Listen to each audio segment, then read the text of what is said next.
Welcome, everyone, to the August 15th Planning and Zoning meeting for the City of Milford. If we could please stand for the pledge and a moment of silence.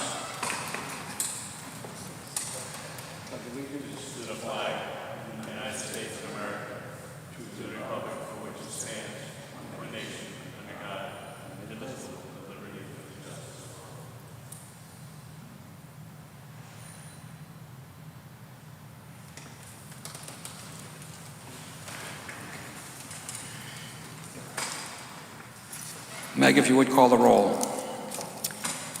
Mr. Cassignoli has advised that he will not attend. Ms. Austin? Present. Mr. Hirsch? Here. Mr. Cater? Present.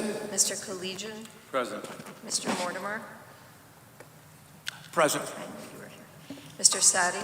Present. Mr. Zaharidis? Present. And Chairman Cush. And I'm also here. Before we get started, I'd just like to do a shout out to Milford Little League softball teams and their great successes over the last month or so and in the World Series. They're amazing bunch of young ladies. We have no new business, so the first order of business is a public hearing. Proposed regulation change 22-9, petition of the Planning and Zoning Board for a change to Milford Zoning Regulations Article 6, Section 642, use of non-conforming lots when applicants or predecessor owned owner adjacent land, and Section 644 state statutes. This was held open from 7/18 and it should close by August 22nd. Vote by October 26th.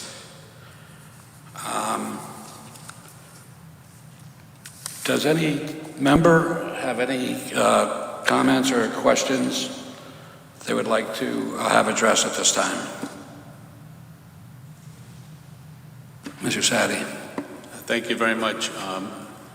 Through you to Mr. Sulkus, thank you very much for the memorandum and the one that was updated August 15th of 2023. I'm sure that we've discussed this at one point, but in the interim of us changing the regulation, getting rid of it, and then the moratorium, do you know, David, how many certified lots in the city did? I can tell you we had, I believe, application of about 30 lots. I don't know how many of those got to be certified, if they provided the right information. And then again, through you, Mr. Chair, to Mr. Sulkus, if you just could explain the removal of the language unless previously certified. I think it was in one of your memorandums, but if you could just give a little bit more elucidation about why that would not be there, please.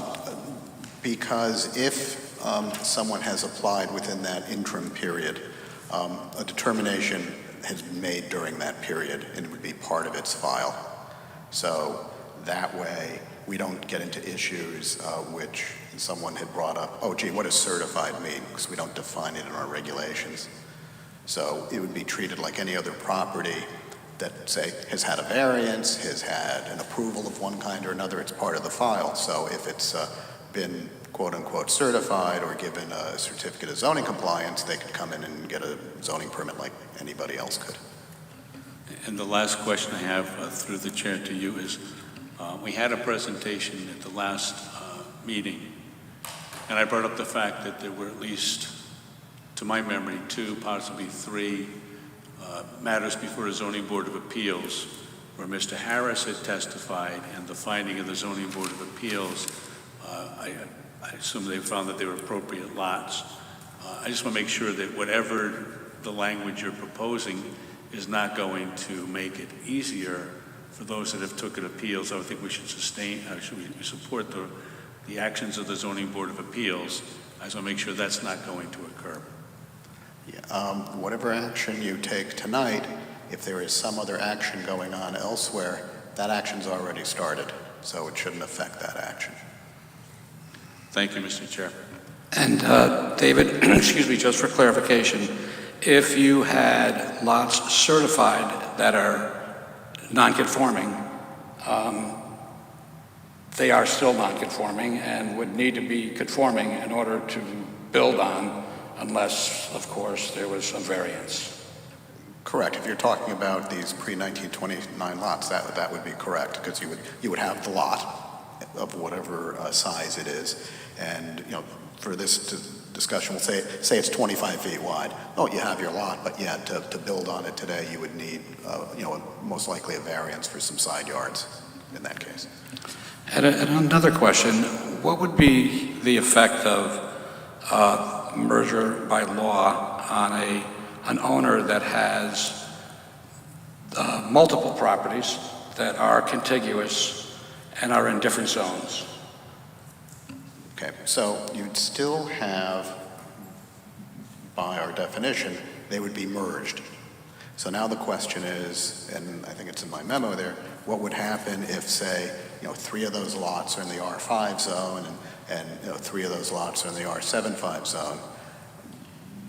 We would, and they come in for a zoning permit, because they would have to come in and ask for a zoning permit for them.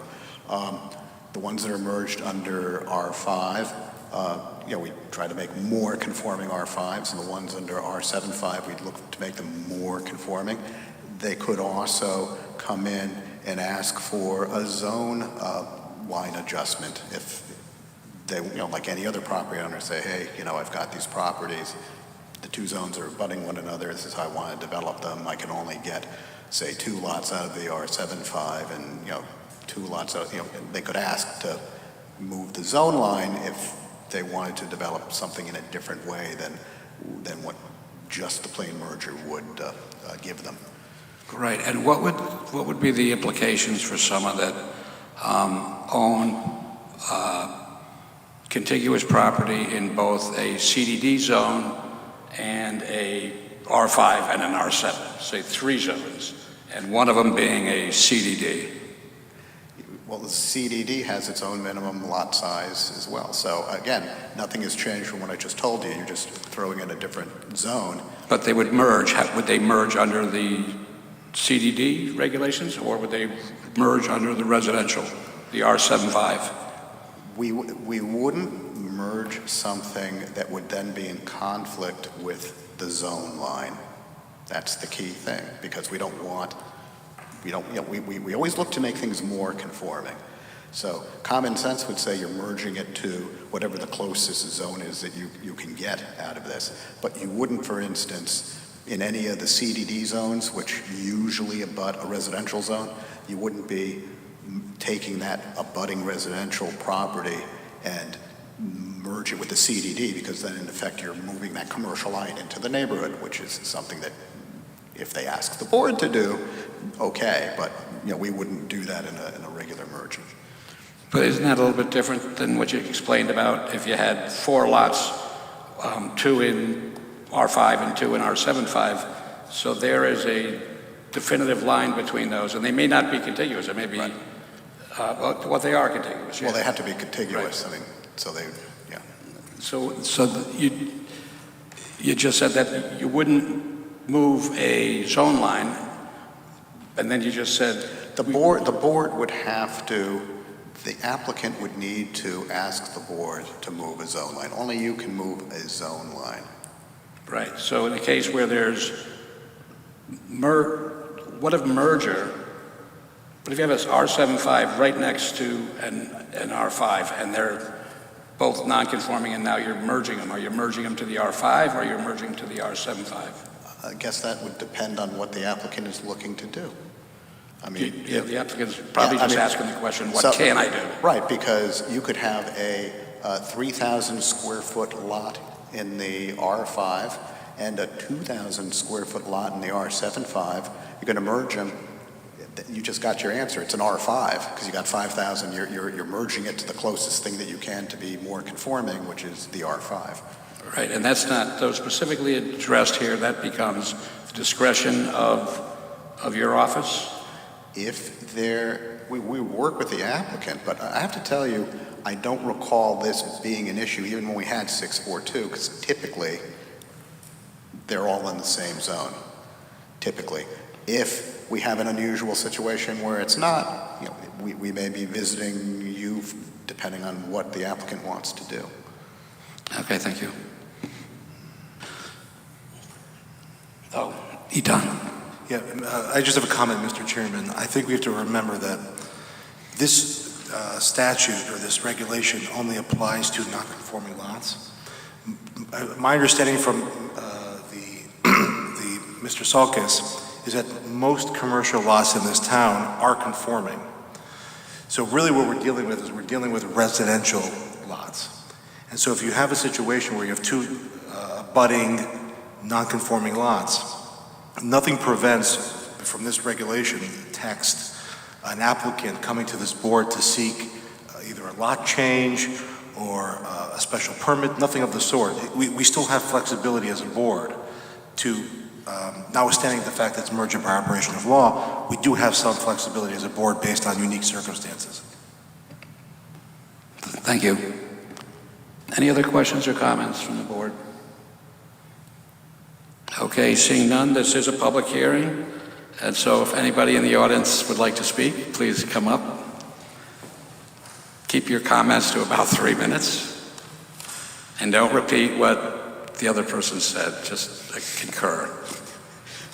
Okay, seeing none, we'll close without objection, we'll close the public hearing. Okay. So just to review what's potentially on the table for tonight is if this fails, if this does not pass, then we would go into the next order of business, which would be to extend the moratorium. So, so you know that it's not open season if this, for some reason, didn't pass. But at this point, I'd hear a motion. I'll propose a motion. I move to approve as presented the petition of the Planning and Zoning Board for a change to Milford Zoning Regulations, Article 6, Section 6.4.2. Use of non-conforming lots when applicants or predecessor owned/owned adjacent land, and Section 6.4.4 state statutes. Mr. Chair? Yes. Can you also add to that an effective date we'll go with August 30th, 2023? Does that keep the barn door closed? There's no gap? The moratorium, I believe, expires on the 31st. Okay. As long as, If you're sure. Yeah, I mean, it's the end of the month. If you want to make it the 29th, you can do that too. You pick it. Effective, sorry. You want to do the modification too? Well, the modification, unless previously, the removal of those words, that's inferred, no? No, you can read it. You can also say with a modification and also expiring August 29th. All right. I propose that this expires, the existing regulations expire August 29th, and... No. All you need to do is have the effective date of this regulation of August 29th. Good enough. Effective date, August 29th, and the removal of those words in the statute unless previously certified. And that removal, just for clarification, is of the proposed regulation. So we're just removing those words from the proposed regulation. Correct. Understood. We have a motion. Do we have a second? We have a second. Any further discussion on the motion? Mr. Sadie. Thank you, Mr. Quish. Just as part of a liaison report, and I think we should just put it on the record, I did not attend the the last meeting of the South Central Regional Council of Government. However, they did deal with this particular zone change, and they found it did not have any negative impact to the surrounding communities. So that's just for the record. Thank you. Okay. Thank you. We have a motion and a second. Any further discussion?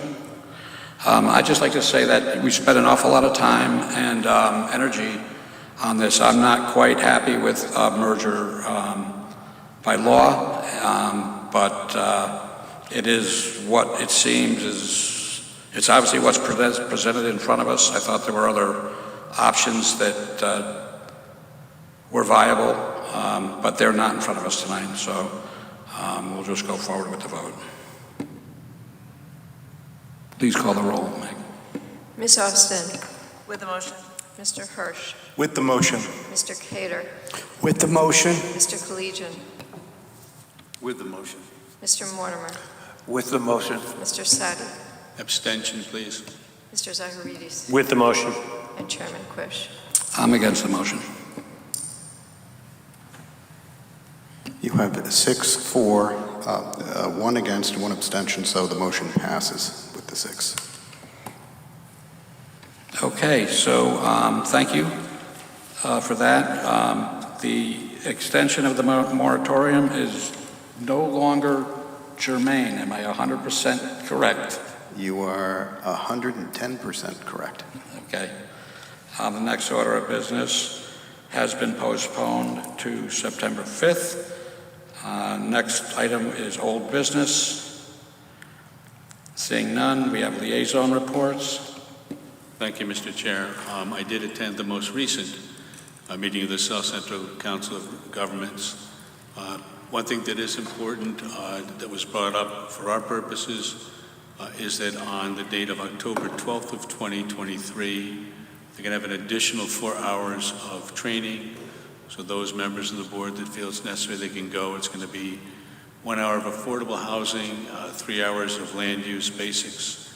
It's going to be, the comment is going to be, it's a hybrid.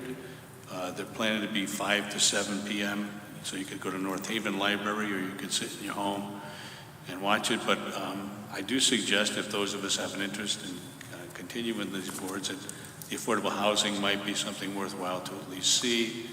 It was a very contentious issue for the last legislative session, and I think that our moratorium on 830Gs is running out very quickly also.